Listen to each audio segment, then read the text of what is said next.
Fala galera da Fato Livre, professor Rogério aqui, Geografia novamente, segunda aula de clima. Vamos fechar o assunto clima hoje e debater algumas coisas importantes em relação a toda essa parte atmosférica que nós temos. Lembrando que, se você não é inscrito ainda no nosso canal, se inscreva, tá? Ative as notificações, né, para receber o aviso das novas aulas. E se você está gostando, clica no joinha. Certo?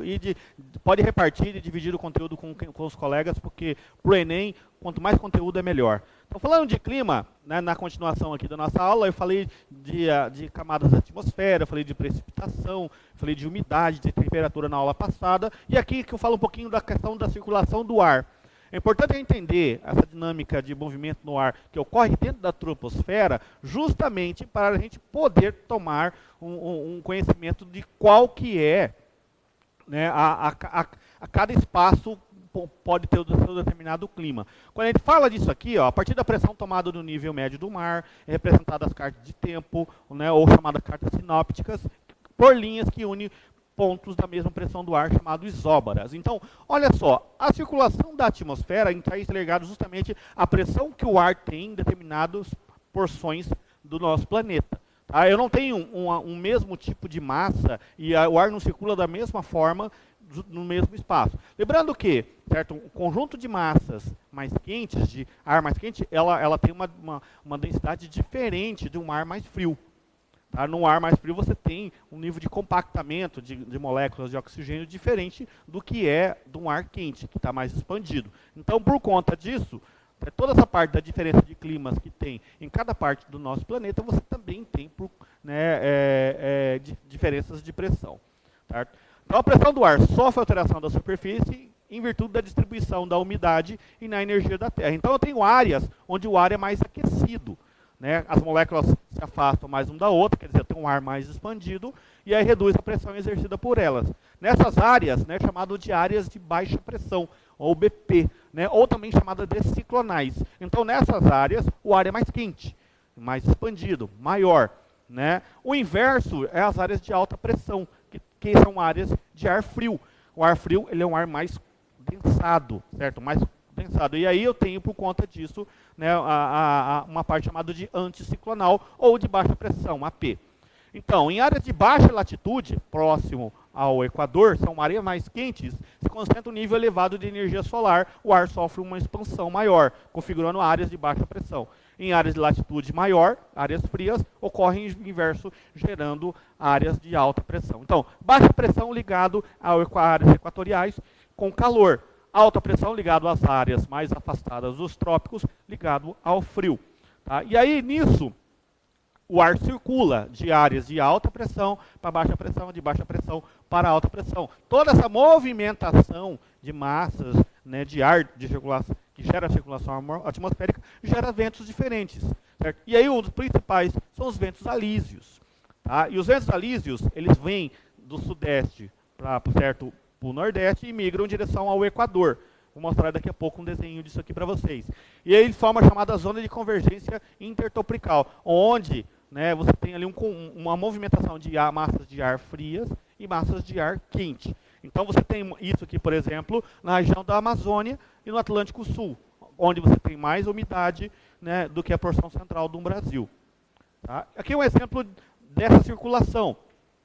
Certo? Você tem aqui a zona de convergência, quer dizer, onde eu recebo áreas, né, e movimentações de ventos vindos de áreas mais frias. Tá? Esses ventos eles circulam dos trópicos para o centro, certo? E dos polos para os trópicos, fazendo com que você tenha a dinâmica atual de movimentação de ar. Por que na nossa região o frio sempre vem perto da região antártica? Porque se vocês observarem no globo, é daqui que saem as massas de ar e indicam e vem para a região do oceano, migrando pelo Oceano Atlântico até chegar no nosso continente. Tá? E o que é essa massa de ar? Massa de ar pode ser descrita como uma porção individualizada da atmosfera quanto às suas características e qualidades. Então, a massa de ar é um bloco, né, de pedaço de condensado com características ou frias ou quentes. Essas massas de ar elas se movimentam e elas não são pequenas. Tá? Nós estamos falando de proporções de massa de 300, 400 quilômetros de extensão. E elas se movimentam conforme o desenho que eu mostrei no quadro anterior. Então elas saem do sul, vindo, certo, para os trópicos, dos trópicos para o Equador, encarando a zona de convergência, e aí aquele ali descendo novamente para as regiões tropicais e retornando aos polos. Então, esse processo de circulação de ar, né, é feito por esses grandes blocos que são as massas de ar. Superfícies planas e de grande extensão, homogeneidade quanto às características naturais e baixa altitude, né, são os elementos de formação da questão da massa de ar. Então a massa de ar não é feita tão longe da atmosfera, certo, da litosfera. As massas de ar, elas são as que criam, né, os elementos mais próximos de clima que a gente conhece. Tá? Aí aqui um exemplo, né, de uma situação da massa de ar. Nós estamos aqui certo, na troposfera. O oceano começa a condensar, né, fazer a evaporação, não a condensação, a evaporação né, de vapor d'água. Isso sobe, né, cria ali uma nuvem, uma massa, e essa massa vem para o continente, certo? E ela vai chegar, ela vai se deslocar, e uma hora ela vai fazer o quê? Ela vai evaporar novamente. Então, eu tenho uma movimentação entre oceanos do aquecimento e a produção dessas massas de ar. Então, após a sua formação em sua área de fonte, as massas podem se deslocar, empurrando uma ou as outras. Então, quando você tem um calor, por exemplo, e vem uma massa de ar, o que está acontecendo com esse movimento atmosférico? Tá? Vem um bloco grande de ar frio, que é mais denso e pesado, ele faz com que o ar quente seja empurrado para outras direções e ele toma seu espaço. Quando essa massa, certo, quando ela perde força, é porque, dependendo da posição do globo e o nível de radiação solar, a radiação solar começa a bombardear essas moléculas, né, de ar frio, fazendo com que elas começam a se aquecer e elas vão se expandindo e a massa de ar vai perdendo sua força. Então, quando você observar que vem uma frente fria, é um deslocamento enorme de uma massa de ar vindo. O mesmo ocorre com o calor, porque de repente do Equador para cá pode descer uma massa quente, certo? Com grande capacidade de chuva, e essa massa vem e toma o espaço de uma área, né, de uma área fria, uma massa quente. Então, conforme o tamanho e o volume, você tem essa movimentação. Tá? Uma localidade de zona tropical pode ser atingida por condição preparada muitos dias antes em oceanos gelados, como por exemplo as zonas de frio que atingem o sudeste, ou a friagem da Amazônia. Então, o mar, né, a parte oceânica, ela é essencial, porque ela cria essa organização das massas de ar juntamente com os polos. De mesmo lugar, zonas temperadas e mesmo frio podem ser surpreendidas com massas de ar quentes e úmidas, formando mares tropicais, onde essas trazem essas características. Então, massa de ar, ela fica se deslocando e mudando a todo momento. Né? O estudo do climatológico desse espaço indicam sequencialmente qual será a movimentação dessas massas de ar. E aí um exemplo de massa de ar que nós temos aqui. Você tem uma marítima, né, KTM, você tem a tropical continental, você tem a polar marítima, por exemplo, sistema frontal, onde que elas vêm de julho, sistema frontal em janeiro, áreas de alta pressão, de baixa pressão.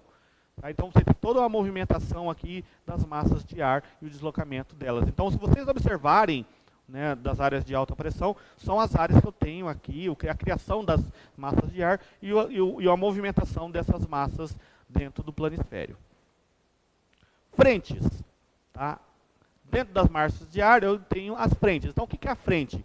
Carrega-se pelo encontro do interior da atmosfera entre duas massas de ar diferentes, gerando uma descontinuidade de vento, pressão e temperatura. Então, né, quando a dissipação da frente, né, ela é chamada frontólise, a origem é frontogênese. Quer dizer, a frontólise é quando a frente termina e frontogênese da onde que ela vem.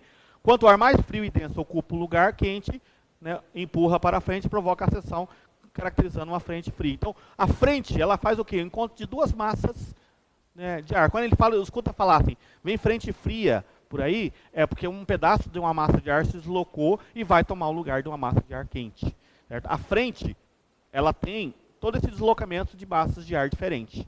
Tá? Então, a massa de ar, ela já vem normalmente se deslocando, mas quando ela vem com uma descontinuidade, quer dizer, com um nível diferente de pressão, né, temperatura, vento e umidade, ela causa uma mudança do clima daquela região. Isso é uma frente, e mais comumente a gente temos falado de frente fria, mas também pode ser quente. Aí o exemplo de uma frente, Tá? Então você tem lá uma grande massa de ar fria, certo? Que começa a empurrar o massa de ar quente e fica naquele espaço. Certo? Ao contrário, você tem uma massa de ar quente empurrando o ar frio, o que ocorre principalmente com chuvas. Tá? Uma frente fria tem uma média de 400 km, porque ela é compacta. Certo? Uma massa de ar quente ela tem 1000 km, porque ela é expandida. Tipos climáticos do mundo. Tá? Nós temos vários tipos e diferenças de clima, baseado na posição que o país está em relação à parte geográfica. Então, clima equatorial, clima próximo às zonas do Equador. Temperatura média, 25 graus. Chuva todo ano. Clima tropical, que é entre os trópicos de Câncer e de Capricórnio. Temperatura, 20 graus. Tá? E aí você tem lá mais ou menos uma definição daquilo que nós temos aqui no nosso estado, que é 2 estações do ano. Um inverno seco e um verão chuvoso. Tá? E esse tropical também se divide em tropical equatorial, que é mais próximo do Equador, tropical de monções, mais ao meio, né, que recebe quantitativo de ventos diferente, tropical úmido, onde chove mais, tropical de salvana, ou tropical de cerrado, como o nosso, tropical de altitude. Subtropical, quer dizer, abaixo do trópico, né, as regiões abaixo dos trópicos, definida pela diferenciação, porque tem 4 anos bem definidas. Então você tem a Europa dentro de uma área de clima bem subtropical, né? Então você tem aqui os principais termos, né, em relação à Europa, não, desculpa, o Brasil, um clima bem subtropical.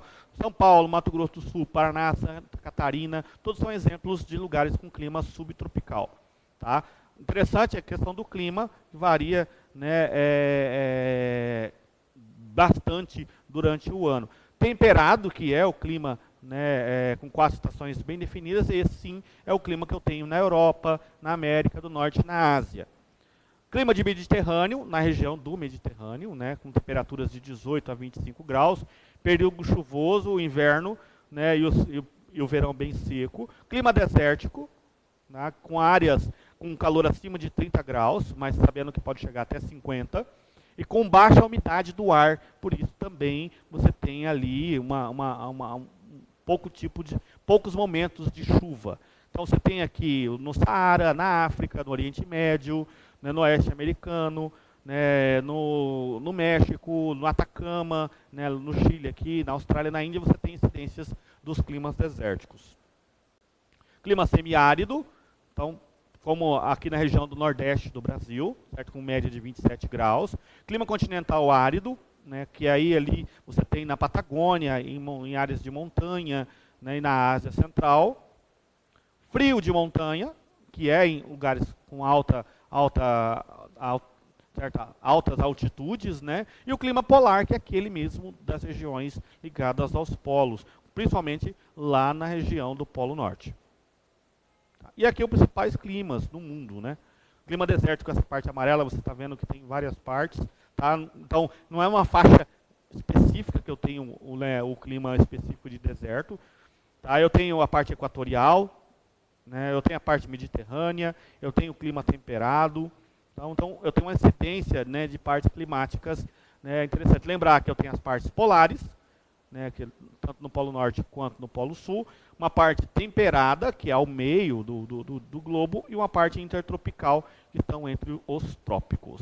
Vamos aos exercícios? Instabilidade e frente fria provocam chuva no sudeste. As áreas de instabilidade associadas ao avanço de uma frente fria provocam chuvas grandes partes do sudeste. Segundo o Clima-Tempo, o Rio de Janeiro, a zona da Mata Mineira e o leste de São Paulo ficam cobertos. As manifestações de fenômenos climáticos muitas vezes estão relacionadas às movimentações de massa de ar. Quando 2 dessas massas se encontram, ocorre a formação de frentes frias e quentes, responsável por diversas mudanças bruscas no tempo meteorológico. Tais manifestações consolidam-se aonde? Termosfera, troposfera, mesosfera, ionosfera ou na camada de ozônio?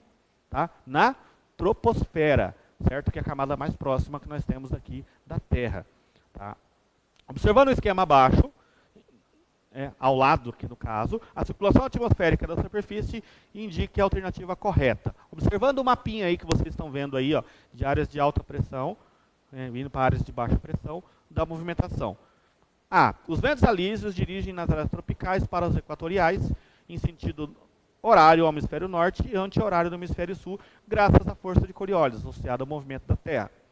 Os ventos alísios dirigem-se da áreas de alta pressão, caracterizadas dos trópicos, em direção às baixas pressão, próximas ao Equador, movimentando-se em sentido anti-horário no hemisfério norte e no sentido horário no hemisfério sul. Os ventos contralísios dirigem-se aos trópicos em direção ao Equador, movimentando-se em sentido horário ao do hemisfério norte e anti-horário no hemisfério sul, graças à ação da força de Coriolis. E D, os movimentos contralísios dirigem na área tropical em direção aos polos, provocando quedas bruscas de temperatura e eventual queda de neve, movimentando em sentido norte, anti-horário no hemisfério norte e horário do hemisfério anti-horário no hemisfério norte e em sentido horário ao hemisfério sul. Certo? Resposta correta: ventos alísios dirigem das áreas tropicais para as equatoriais. Certo? No sentido anti-horário no hemisfério sul, certo? Assim, e em sentido horário ao hemisfério norte, graças à ação de movimentação da Terra. Tá bom? Meus queridos, clima é isso. Clima é todo esse conjunto de estudos do tempo. Tem muito mais coisas que eu poderia estar abordando com vocês aqui, mas fez um recorte especial daquilo que mais a gente possa ver no vestibular em relação a clima. Valeu? Abraço, até a próxima.